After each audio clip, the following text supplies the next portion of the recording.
ओम दुम दुर्गाय नमः। आज आषाढ़ गुप्त नवरात्रि का तीसरा दिन है। 10 महाविद्याओं में तीसरी महाविद्या माँ त्रिपुरा सुंदरी की पूजा आज के दिन की जाती है। माँ दुर्गा के 9 स्वरूपों में से तीसरा स्वरूप माँ चंद्रघंटा की आराधना करते हैं।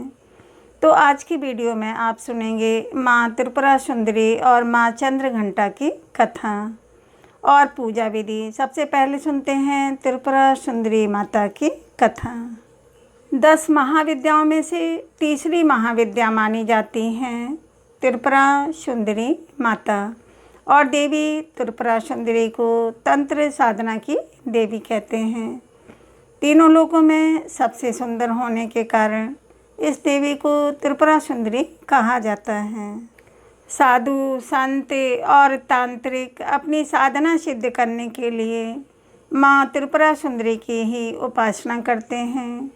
देवी त्रिपुरा सुंदरी को सर्व सुंदरी देवी के नाम से भी जाना जाता है। देवी त्रिपुरा सुंदरी अपने अलौकिक सौंदर्य के लिए जानी जाती हैं। त्रिपुरा सुंदरी का अर्थ है, त्रिपुरा सुंदरी का अर्थ ही है तीनों लोकों में सबसे सुंदर देवी। देवी भागवत पुराण में माता त्रिपुरा सुंदरी के 3 रूप बताए गए हैं। बाल रूप को बाला, किशोर रूप को षोडशी और यौवन रूप को ललिता कहते हैं। माता त्रिपुरा सुंदरी को मीनाक्षी, कामाक्षी, शताक्षी और कामेश्वरी के नाम से भी जाना जाता है। अपनी 16 कलाओं के ज्ञान के कारण भी देवी त्रिपुरा सुंदरी को षोडशी कहते हैं। मार्गशीर्ष मास के शुक्ल पक्ष की पूर्णिमा तिथि को त्रिपुरा सुंदरी देवी की जयंती मनाई जाती है। पौराणिक कथा के अनुसार देवी सती की मृत्यु के दुख में भगवान शिव जी के ध्यान मगन होने के कारण तीनों लोकों के कार्य में रुकावट होने लगी। तब सृष्टि के हित के लिए इंद्रदेव ने कामदेव को शिव का ध्यान भंग करने के लिए भेजा। कामदेव ने शिव पर फूलों का बाढ़ चलाया जिससे भगवान शिव जी का ध्यान भंग हो गया। अब भगवान शिव जी इससे क्रोधित हो गए और फिर अपने तीसरे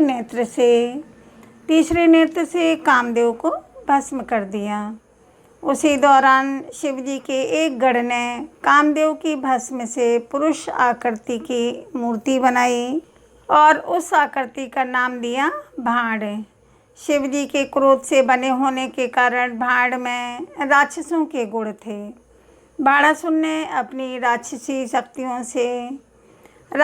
शक्तियों से स्वर्ग लोक पर अत्याचार करना प्रारंभ कर दिया। तब इंद्रदेव ने नारद ऋषि से इसका उपाय पूछा और नारद मुनि ने इंद्रदेव को अपने मांस और रक्त से आद्या देवी की पूजा करने का सुझाव दिया। इंद्र ने आद्या देवी की आराधना की। आद्या देवी ने माता त्रिपुरा सुंदरी का रूप लिया और भांडासुर का अंत करके सभी देवताओं को मुक्ति दिलाई। कहते हैं कि तब से तांत्रिक सिद्धियों के लिए माँ देवी की साधना शुरू हुई। भगवान शिव जी की नाभि पर कमल के पुष्प पर बैठी हुई देवी त्रिपुरा सुंदरी की सच्चे मन से आराधना करने से सभी कामनाएं पूर्ण हो जाती हैं। अब सुनते हैं माँ चंद्रघंटा की कथा। देवी भागवत के अनुसार प्राचीन समय में देवताओं और असुरों के बीच में लंबे समय तक युद्ध चला था और असुरों का स्वामी महिषासुर था और देवताओं के स्वामी इंद्र थे। महिषासुर ने देवताओं पर विजय प्राप्त करके इंद्र का सिंहासन हासिल कर लिया था और स्वर्ग लोक पर राज करने लगा। इसे देखकर सभी देवतागण परेशान हो गए और इस समस्या से निकलने का उपाय जानने के लिए त्रिदेव अर्थात ब्रह्मा, विष्णु और महेश भगवान के पास गए। वहां जाकर देवताओं ने बताया कि महिषासुर ने इंद्र, चंद्र, सूर्य, वायु और अन्य सभी देवताओं के सभी अधिकार छीन लिए हैं और उन्हें बंधक बनाकर स्वर्गलोक का राजा बन गया है। देवताओं ने बताया कि महिषासुर के अत्याचार के कारण अब देवता पृथ्वी पर विचरण कर रहे हैं, क्योंकि उनके रहने के लिए स्वर्ग में कोई जगह ही नहीं है। यह सुनकर ब्रह्मा, विष्णु और भगवान शंकर जी को बहुत ही गुस्सा आया। तीनों देवताओं के गुस्से की कोई सीमा नहीं रही। गुस्से की वजह से तीनों के मुख से ऊर्जा उत्पन्न हुई और देवगणों के शरीर से निकली हुई ऊर्जा उस ऊर्जा से जाकर मिल गई। यह 10 दिशाओं में व्याप्त होने लगी। तभी वहाँ एक देवी का अवतरण हुआ। भगवान शंकर जी ने देवी को त्रिशूल और भगवान विष्णु ने चक्र प्रदान किया। इसी प्रकार अन्य सभी देवी देवताओं ने भी माता के हाथों में अस्त्र शस्त्र सजा दिए। इंद्र ने भी अपना वज्र और ऐरावत हाथी से उतारकर एक घंटा दिया। सूर्य ने अपना तेज और तलवार दिया और सवारी के लिए शेर भी दिया। तभी से उनका नाम चंद्र घंटा पड़ा। अब देवी महिषासुर से युद्ध करने के लिए पूरी तरह से तैयार थी और उनका विशालकाय रूप देखकर महिषासुर यह समझ गया था कि अब उसका काल आ गया है। महिषासुर ने अपनी सेना को देवी पर हमला करने को कहा। अन्य दैत्य और दानवों के दल भी युद्ध में कूद पड़े, लेकिन देवी ने एक ही झटके में दानवों का संहार कर दिया। इस युद्ध में महिषासुर तो मारा ही गया, साथ में अन्य सभी बड़े बड़े दानव और राक्षसों का संहार भी माँ के हाथों ही हो गया। इस तरह माँ ने सभी देवताओं को असुरों से मुक्ति दिलाई और उन्हें अभयदान का वरदान दिया। माँ चंद्रघंटा की पूजा करने से साधकों को लंबी आयु का वरदान प्राप्त होता है, आरोग्य की प्राप्ति होती है और सुखी संपन्न होने का वरदान प्राप्त होता है। माँ चंद्रघंटा की आराधना करने से साधक के समस्त पाप और बाधाएं नष्ट हो जाती हैं। इनकी आराधना से प्राप्त होने वाला एक बहुत ही बड़ा सद्गुण यह भी है कि साधक में वीरता और निर्भयता के साथ ही सौम्यता और विनम्रता का भी विकास होता है। उसके मुख, नेत्र तथा संपूर्ण काया में कांति की वृद्धि होती है और इसके साथ ही माँ चंद्रघंटा की पूजा करने से वाणी भी प्रभावित होती है। ऐसा कहा जाता है कि माँ चंद्रघंटा की पूजा करने से स्वर में दिव्य अलौकिक माधुर्य का समावेश हो जाता है। तो जिन लोगों को क्रोध बहुत आता है या फिर वाणी में मधुरता चाहते हैं, अपने व्यक्तित्व में आकर्षण चाहते हैं, उन्हें विशेष रूप से माँ दुर्गा के तीसरे स्वरूप माँ चंद्रघंटा की पूजा जरूर करनी चाहिए। और अब जानते हैं माँ चंद्रघंटा की पूजा विधि क्या है। देखिए, पूजा विधि बिल्कुल वही होती है। सुबह आपको जल्दी उठना है, नित्य कर्मों से निर्वृत्त होना है। नित्य कर्मों से निर्वृत्त होकर भगवान सूर्यदेव को जल दीजिए। फिर अपने घर के मंदिर में या फिर जहाँ पर भी आपने माँ की चौकी लगाई है वहाँ पर आ जाइए। सभी देवी देवताओं को अपने दोनों हाथ जोड़कर प्रणाम कीजिए। इसके बाद एक शुद्ध आसन डालकर चौकी के पास आपको बैठना है। फिर जल से शुद्धिकरण कर लीजिए। अपने ऊपर जल छिड़क लीजिए। जो भी पूजा की सामग्री है, पूजा की सामग्रियों पर जल छिड़क दीजिए। चौकी के आसपास शुद्ध जल का छिड़काव कीजिए या फिर आप चाहें तो गंगा जल का भी छिड़काव कर सकते हैं। शुद्धिकरण करने के बाद अपने सामने शुद्ध घी का एक दीपक जलाइए। दीपक जलाने के बाद आपकी पूजा प्रारंभ हो जाती है।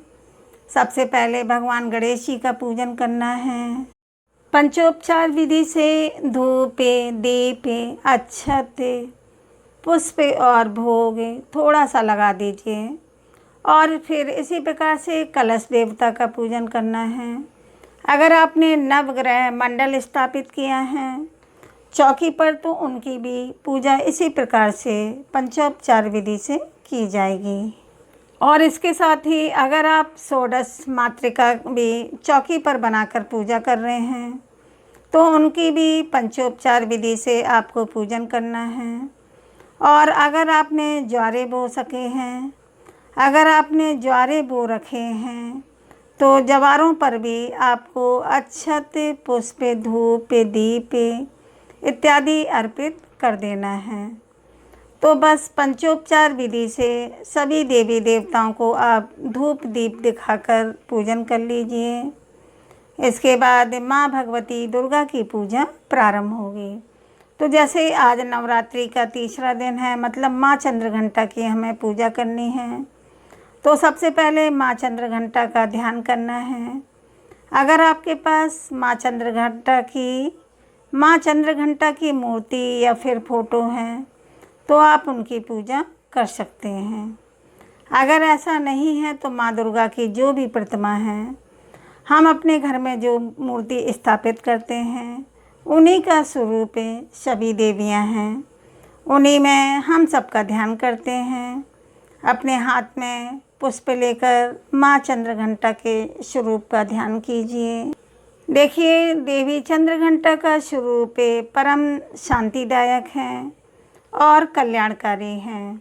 माँ चंद्रघंटा की सवारी बाघ हैं और माँ चंद्रघंटा के शरीर का रंग स्वर्ण के समान चमकीला है। इनके मस्तक में घंटे के आकार का अर्धचंद्र विराजमान है, इसीलिए इन्हें चंद्रघंटा कहा जाता है। इनकी 10 भुजाएं हैं और इनके सभी हाथों में अलग अलग शस्त्र विभूषित हैं। इनके गले में सफ़ेद फूलों की माला सुशोभित रहती है। इनकी मुद्रा युद्ध के लिए उद्यत रहने वाली है। इनके घंटे की किसी भी भयानक ध्वनि से अत्याचारी दानव, दैत्य, राक्षस सदैव प्रकंपित रहते हैं। दुष्टों का दमन और विनाश करने में सदैव तत्पर रहने के बाद भी इनका स्वरूप दर्शक और आराधक के लिए अत्यंत सौम्यता और शांति से परिपूर्ण रहता है। अतः भक्तों के कष्टों का निवारण यह शीघ्र ही कर देती हैं। इनका वाहन सिंह अर्थात बाघ है। इनका उपासक सिंह की तरह पराक्रमी और निर्भय हो जाता है। इनके घंटे की ध्वनि सदा अपने भक्तों को प्रेत, बाधा आदि से रक्षा करती है। इनका ध्यान करते ही शरणागत की रक्षा के लिए इस घंटे की ध्वनि निंदादित हो जाती है। माँ चंद्रघंटा के भक्ति और उपासक जहाँ भी जाते हैं लोग उन्हें देखकर शांति का अनुभव करते हैं। ऐसे साधक के शरीर से दिव्य प्रकाश युक्त परमाणुओं का अदृश्य विकिरण होता है।